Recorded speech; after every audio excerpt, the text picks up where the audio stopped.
Good morning students. आज अपन जो class 9th है उसमें एक नया चैप्टर शुरू कर रहे हैं। Chapter number 4 linear equation in 2 variable, 2 चरों वाले रेखिक समीकरण को। बहुत इजी चैप्टर है भैया ये, और कुछ टॉपिक इसमें से डिडक्ट कर दिए गए हैं ना, न्यू सिलेबस के अकॉर्डिंग कुछ टॉपिक इसमें से हटा दिए गए हैं। तो जो जो टॉपिक अपने यहाँ सिलेबस में रहने वाले हैं उन टॉपिक के बारे में अपन डिस्कस करते हैं। चलिए शुरू करते हैं इस चैप्टर को। तो पहले इसकी जो बेसिक्स कुछ टर्म्स है उन टर्म्स को अपन समझते हैं और क्या क्या होता है उसके बारे में देखते हैं। तो बच्चों सबसे पहले अपन देखते हैं वेरिएबल, जिसको अपन चर राशि बोलते हैं, और दूसरा होता है कांस्टेंट, जिसको अपन अचर राशि बोलते हैं। तो बच्चों क्लास 8 में आपने खूब सारे ऐसे वैल्यू की होगी कि एक्स की value putting x is equals to 1, है ना। एक्स की वैल्यू को 1 पुट किया होगा, फिर उसके बाद putting x is equals to 2, इस टाइप से, है ना। एक्स का मान 1 रखने पर, एक्स का मान 2 रखने पर। तो ये जो एक्स एक्स अपन लिखते हैं इसको अपन बोलते हैं वेरिएबल।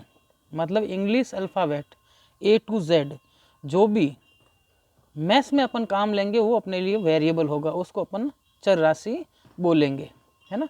तो अपन ने देखा है कभी तो एक्स अपन 0 पुट करते हैं, उसके बाद एक्स को 1 पुट करते हैं, फिर 2 पुट करते हैं। तो यहाँ देखता हूँ एक्स की कोई फिक्स वैल्यू नहीं होती। एक्स क्या हो रहा है, चेंज होता रहता है ना। कभी तो अपन x बराबर 1 रख देते हैं, कभी 2 रखते हैं, कभी 3 रखते हैं। तो x अपने अकॉर्डिंग होता है ना।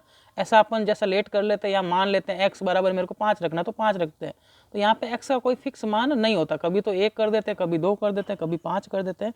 तो इस टाइप के इंग्लिश अल्फ़ाबेट को अपन जो भी मैथ्स के अंदर काम लेते हैं उनको अपन वेरिएबल बोलते हैं। अब वेरिएबल को डिफाइन कैसे करूँगा तो अपन देखते हैं, इसको डिफाइन करते हैं। तो जैसे मैं बात कर रहा हूँ वेरिएबल को डिफाइन करना, चर राशि को अपन कैसे परिभाषित कर सकते हैं उसके लिए बता रहा हूँ मैं आपको।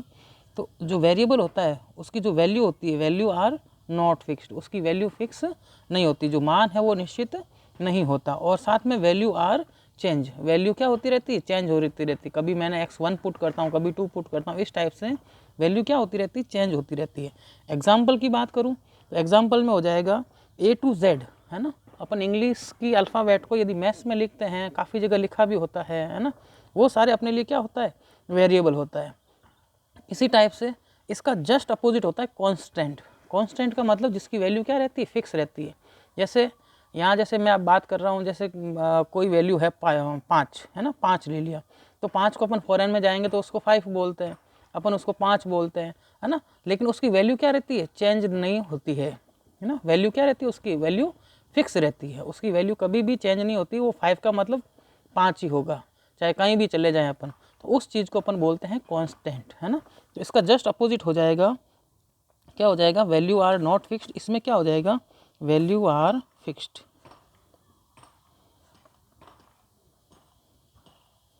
है ना। मान निश्चित नहीं होता, इसमें इसका मान निश्चित होता है, मान निश्चित होता है। और क्या है, इसमें वैल्यू आर चेंज, इसमें वैल्यू चेंज नहीं होती। तो value are not changed, value are not changed, मान बदलता नहीं है।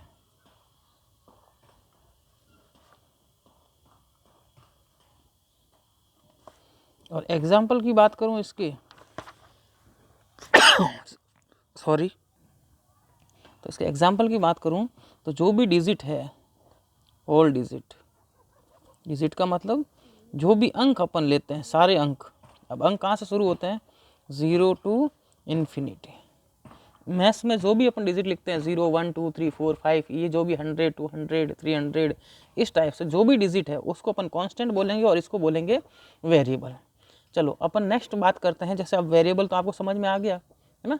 पहले इसकी हेडिंग को समझते हैं, वेरिएबल मतलब चर राशि, आपको समझ में आ गया। अब दूसरा समझते हैं इक्वेशन, समीकरण क्या होता है ना।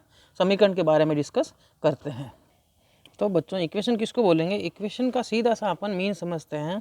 इक्वेशन उसको बोलेंगे जिसमें एक लेफ्ट हैंड साइड हो, मतलब बायां पक्ष हो, बीच में इक्वल का साइन होगा, और उसके बाद राइट हैंड साइड होगी, दायां पक्ष होगा। 3 चीज़ें आपको मिल जाएगी, उसको अपन बोलेंगे इक्वेशन, है ना। बाई चांस इक्वल का साइन नहीं है तो इक्वल नहीं होगा तो क्या होगा, एक ही साइड रह जाएगी, चाहे वो लेफ्ट हैंड साइड हो चाहे वो राइट हैंड साइड हो, है ना। तो 3 चीज़ें होनी जरूरी है, left hand side, right hand side और बीच में इक्वल का साइन होगा, उसको अपन बोलते हैं इक्वेशन, समीकरण, जिसमें एक बायां पक्ष होगा, एक दायां पक्ष होगा और बीच में बराबर का निशान होगा, उसको अपन बोलते हैं समीकरण। सिंपल सा है ना। जैसे मैंने यहाँ पे एक एग्जांपल लिया, मैंने लिखा 4x + 5 इज इक्वल्स टू 8। तो ये जो 4x + 5 ये तो हो गई लेफ्ट हैंड साइड, और ये जो 8 लिखा है ये होगी राइट हैंड साइड, और बीच में काय का साइन है इक्वल का, ये तो हो गया बायां पक्ष, और 8 जो है वो हो गया दायां पक्ष, और बीच में बराबर का निशान आ गया। तो ये एग्जाम्पल हो गया इक्वेशन का। इक्वेशन हमेशा 2 चीज़ों से मिलकर बनी होती है, वेरिएबल और कांस्टेंट से। तो मैं आपको बता दूं, यहाँ पे ये 4 है, तो मैं बता चुका हूँ 4 जो है वो कैसा होता है, कांस्टेंट होगा। कैसा होगा, कांस्टेंट, क्योंकि इसकी 4 की वैल्यू फिक्स रहती है ना। इसको अपन अचर राशि बोलेंगे। और ये जो x है ये क्या हो गया, वेरिएबल, इसकी वैल्यू मेरे को पता नहीं है। अब पता क्या नहीं है वो अब मैं फाइंड करूँगा तो मेरे को पता चलेगा x की वैल्यू क्या आनी है ना। तो ये जो है ये वेरिएबल हो गया x, और बाकी 4 है, 5 है, 8 है, ये सारे क्या हो गए, कांस्टेंट हो गए। और इन दोनों के कॉम्बिनेशन से अपन बनाते हैं इक्वेशन को। किसको बनाते हैं, इक्वेशन को। तो जो अपना चैप्टर है, तो आपको कुछ कुछ बातें समझ में आ रही होगी, है ना। अब यहाँ ये लिख रहा है 2 चरों वाले, है ना। चर कितने चाहिएंगे, 2। इसमें कितना चर हो रहा है, ओनली एक ही चर हो रहा है x। लेकिन यहाँ इस टाइप के मेरे को एक और वेरिएबल इसके साथ चाहिएगा, चर राशि चाहिएगी। x के साथ y हो सकता है, ab हो सकता है, pq हो सकता है ना। इस टाइप के इस कॉम्बिनेशन चलते हैं। तो x के साथ नॉर्मली अपन y को ही रखते हैं। इक्वेशन, समीकरण का मतलब समझ में आ गया आपको। वेरिएबल, 2 वेरिएबल लेंगे यहाँ पे। अब एक रेखिक यहाँ वर्ड आ रहा है, लीनियर, है ना। रेखिक रेखा है, इसमें से एक वर्ड निकल के आ रहा है रेखा। लीनियर का मतलब लाइन। तो ये जो इक्वेशन होगी जो अपन बात करेंगे, डिस्कस करेंगे, ये एक लाइन को रिप्रेजेंट करती है, और इसको ग्राफ के अंदर अपन बना के भी देखेंगे। तो ये लाइन को रिप्रेजेंट करती है ना, एक रेखा को प्रदर्शित करती है, इसलिए इसको लीनियर इक्वेशन बोलते हैं अपन, है ना। इसको रेखिक समीकरण इसी वजह से बोला जाता है। चलिए देखते हैं आगे बच्चों। नेक्स्ट जो टॉपिक अपन ले रहे हैं वो ट्रांसफॉर्मेशन, पक्षांतरण। अब ट्रांसफॉर्मेशन क्या होता है, पक्षांतरण होता क्या, उसको थोड़ा ढंग से देखते हैं। ट्रांसफॉर्मेशन एक वर्ड से बना है ट्रांसफ़र, और ट्रांसफ़र का आपको अच्छी तरीके से पता होना चाहिए क्या होता है ट्रांसफ़र, है ना। आपके जैसे पेरेंट्स, पापा होंगे या और कोई जो सर्विसमैन है, आपने सुना होगा कि पापा का ट्रांसफ़र हो गया है। ट्रांसफ़र का मतलब होता है एक जगह से दूसरी जगह पे शिफ्ट होना, इसको अपन बोलते हैं ट्रांसफर, है ना। ट्रांसफ़र हो गया है उसको बोलते हैं पक्षांतरण हो गया उनका, एक जगह से दूसरी जगह शिफ्ट हो गया। तो लेकिन मैथ्स में अपना ट्रांसफॉर्मेशन का मतलब होगा इक्वल। ये जो इक्वल साइन है, यहाँ से ये होती है लेफ्ट हैंड साइड और ये होती है राइट हैंड साइड। तो लेफ्ट हैंड साइड की कोई भी चीज़ उठा के अपन राइट हैंड साइड में ले जाते हैं, और राइट हैंड चीज़ को वापस लेफ्ट हैंड साइड के अंदर लेके आते हैं। इस प्रोसेस को अपन बोलते हैं ट्रांसफॉर्मेशन, पक्षांतरण। अब इसके कुछ रूल्स होते हैं, जैसे इस इक्वल के इधर प्लस साइन है और इक्वल के उस साइड अपने को इसको ले जाना है, तो प्लस किस में कन्वर्ट हो जाएगा, माइनस में, और माइनस वापस आ जाएगा तो प्लस में। इसी टाइप से, है ना, ये चलता रहता, प्लस माइनस में कन्वर्ट होता है, माइनस प्लस में, कब, जब अपन चीज़ को ट्रांसफ़र करते हैं। ट्रांसफ़र का मतलब है इक्वल के इस साइड और उस साइड लेके जाना।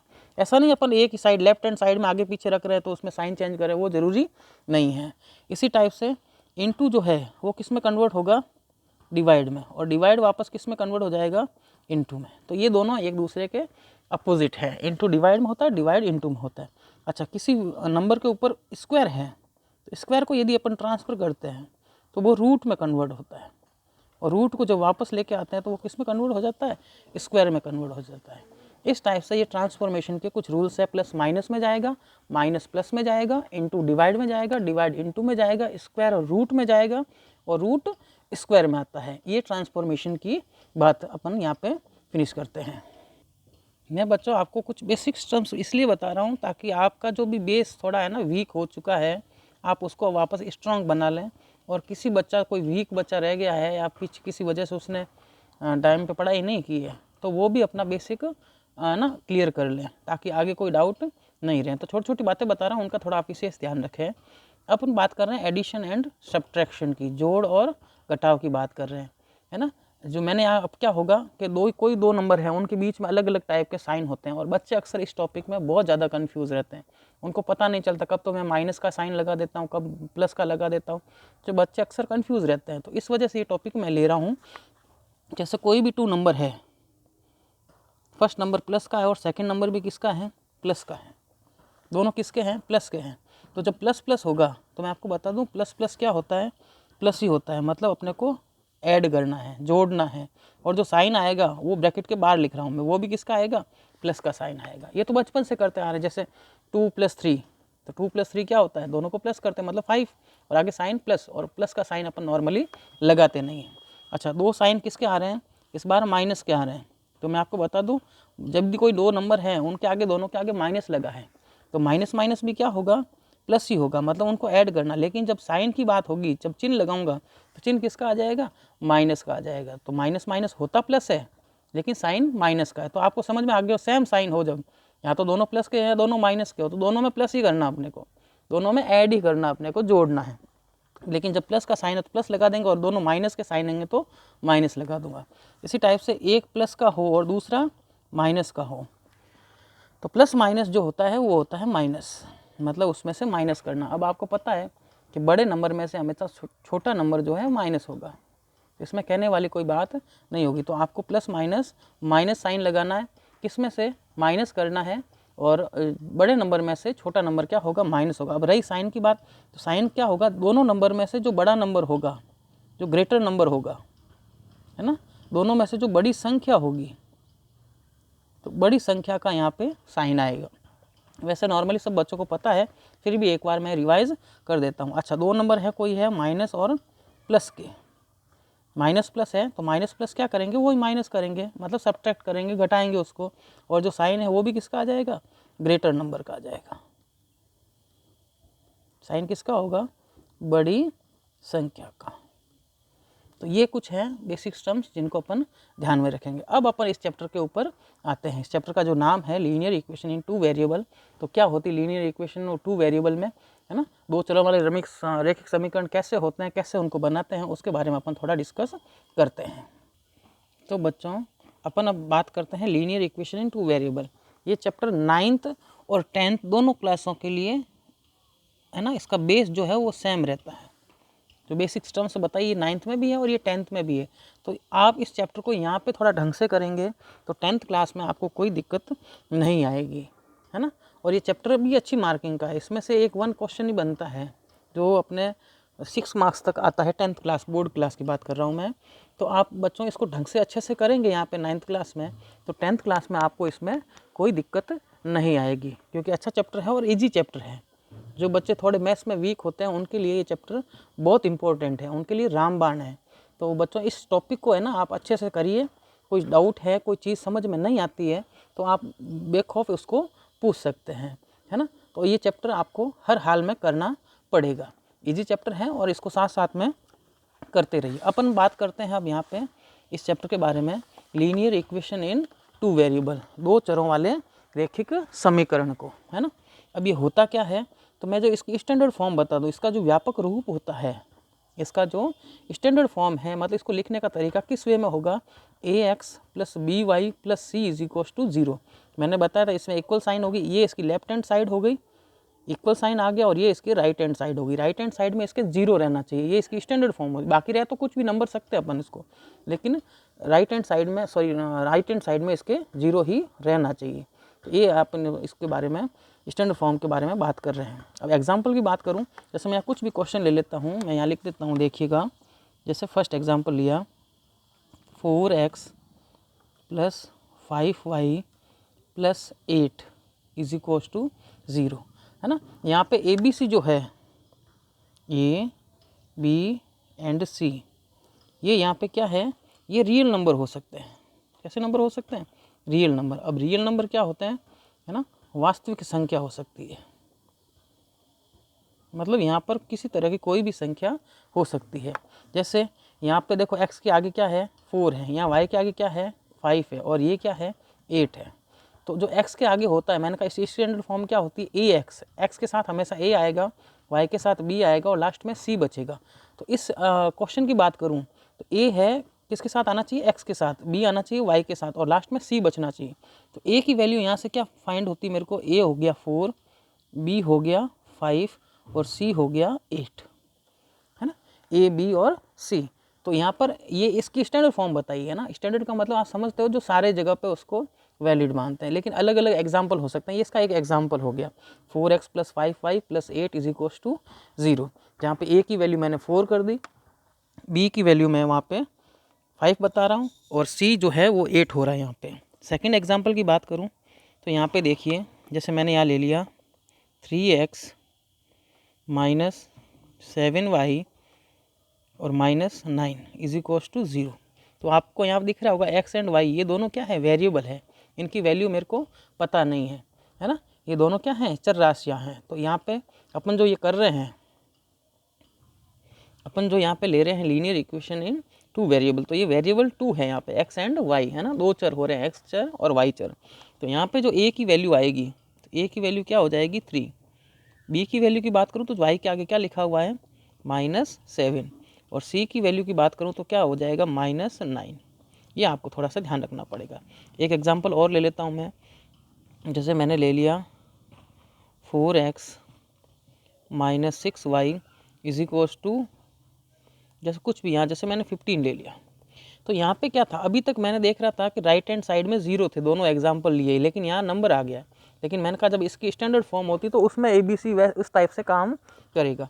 तो अपना जो 0 है उस साइड 0 नहीं, तो पहले इसको 0 बनाएंगे। कैसे बनाएंगे कि 15 है, ये कहाँ आ जाएगा, अंदर की साइड में। तो क्या हो जाएगा 4x - 6y, अब ये प्लस का है, मैं आपको बताया ना ट्रांसफॉर्मेशन। अब प्लस का 15 है, अंदर आएगा तो किसका हो जाएगा, ये माइनस का 15। अब ये -15 अंदर आ गया है, तो इक्वल साइन के उस साइड में अब क्या बच गया 0। तो ये अब स्टैंडर्ड फॉर्म में कन्वर्ट हुआ है ना, इसको अपन ने चेंज किया है, व्यापक रूप में बदल दिया है। अब यहाँ से ABC की वैल्यू बताऊँगा, तो A की वैल्यू हो जाएगी 4, B की वैल्यू हो जाएगी -6 और C की वैल्यू हो जाएगी -15। ये हो गई इसके ABC की वैल्यू। एक एग्जांपल और लेते हैं अपन, 4x - 2y = -7। तो यहाँ पे आप थोड़ा डायरेक्ट बता देना a की वैल्यू, तो a जो होता है वो x के आगे, तो x के आगे तो कुछ नहीं लिखा यहाँ पे, है ना। तो जब भी x के आगे कुछ नहीं लिखा, इसका मतलब ये 1 से इंटू हुआ है, ध्यान रखना।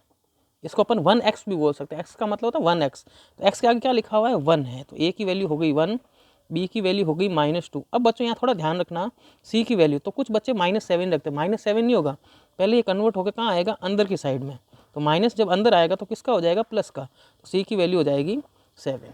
तो यहाँ पे ये थोड़ा विशेष ध्यान रखना। और कुछ एग्जांपल लेते हैं इसका अपन, जैसे 5th नंबर ले लेते हैं यहाँ पे, जैसे x/4 + y/2 - 1/3 = 0। तो यहाँ से अपन अब ये स्टैंडर्ड फॉर्म में, क्योंकि उस साइड में 0 है तो कोई दिक्कत वाली बात नहीं है। a की वैल्यू की बात करता हूँ, तो x के आगे कुछ नहीं लिखा है, तो 1 और अपॉन में क्या हो जाएगा 4, तो a की वैल्यू हो गई 1/4। आप 4 मत लिख देना, खाली 4 लिख दोगे तो आपका आंसर रॉन्ग हो जाएगा। b की वैल्यू कितनी हो जाएगी, तो यहाँ से y के आगे भी कुछ नहीं लिखा हुआ है, तो y के आगे क्या हो जाएगा 1 अपॉन में क्या हो गया 2। इसी टाइप से c की वैल्यू क्या हो जाएगी -1/3। पहले तो आपको स्टैंडर्ड फॉर्म में कन्वर्ट करना है, उसके बाद आपको ABC की वैल्यू आप फटाक से बता सकते हैं। जैसे 6th क्वेश्चन लेता हूँ यहाँ पे, 4y - 7x + 8 = 0। तो यहाँ बच्चों जल्दबाजी नहीं करना। कुछ बच्चे a की वैल्यू बताऊंगा तो वो बताएंगे 4, रॉन्ग है, क्योंकि y को मैंने पहले लिख दिया है। तो पहले इसको स्टैंडर्ड फॉर्म में कन्वर्ट करो। स्टैंडर्ड फॉर्म क्या होती है, पहले x आएगा, उसके बाद y आएगा, उसके बाद नंबर आएगा। तो पहले हो जाएगा -7x, अब ये 4y प्लस का है तो प्लस का ही रहेगा, 4y और +8 = 0।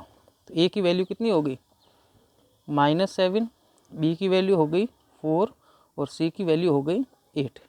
इस टाइप से इस क्वेश्चन को अपन ढंग से अटेंड करते हैं। एक आधा एग्जाम्पल और ले लेता हूँ मैं यहाँ पे, एक एग्जाम्पल और ले लेता हूँ। क्या देखते हैं अपन इसमें, जैसे सपोज करिए मैंने लिख दिया 5x + 4 = 0। अब बच्चों यहाँ दिख रहा है, यहाँ x लिया, x के बाद मैंने y की टर्म्स नहीं ली, और y किसके लिए इंडिकेट होता है, b के लिए। तो b यहाँ पे क्या हो जाएगा 0 हो जाएगा। तो a की वैल्यू हो गई 5, b y है नहीं, जब y है ही नहीं तो उसकी वैल्यू हो जाएगी 0, और c की वैल्यू कितनी हो जाएगी 4। तो जो टर्म अपन नहीं ले रहे हैं, है ना, तो ये 2 वेरिएबल में लीनियर इक्वेशन नहीं है, ये 1 वेरिएबल ही है। बाई चांस आपको ऐसा दे दे और ABC की वैल्यू पूछ ले तो आप y वाली टर्म्स नहीं है तो y वाली टर्म्स क्या हो जाएगी अपने लिए 0 हो जाएगी। तो x हो गया 5, b हो गया 0 एंड c हो गया 4। इस टाइप से लीनियर इक्वेशन, ये जो एग्जाम्पल है लीनियर इक्वेशन इन 2 वेरिएबल के एग्जाम्पल लिए, 2 चरों वाले रैखिक समीकरण की अपन ने बात करी है। तो ये तो था इसका बेसिक। अब यहाँ से 9th क्लास थोड़ा अलग मूव करेगी और 10th क्लास थोड़ा अलग जाएगी, ठीक है ना बच्चों। तो आप इसको वापस एक बार टॉपिक को ध्यान से देख लीजिए, समझ लीजिए क्या क्या अपन ने आज पढ़ लिया है, इसको घर पे बैठ के रिवाइज़ कीजिए अच्छे से। और कोई डाउट है, कोई प्रॉब्लम है तो उस प्रॉब्लम के बारे में अपन बाद में डिस्कस करते हैं। थैंक यू बच्चों।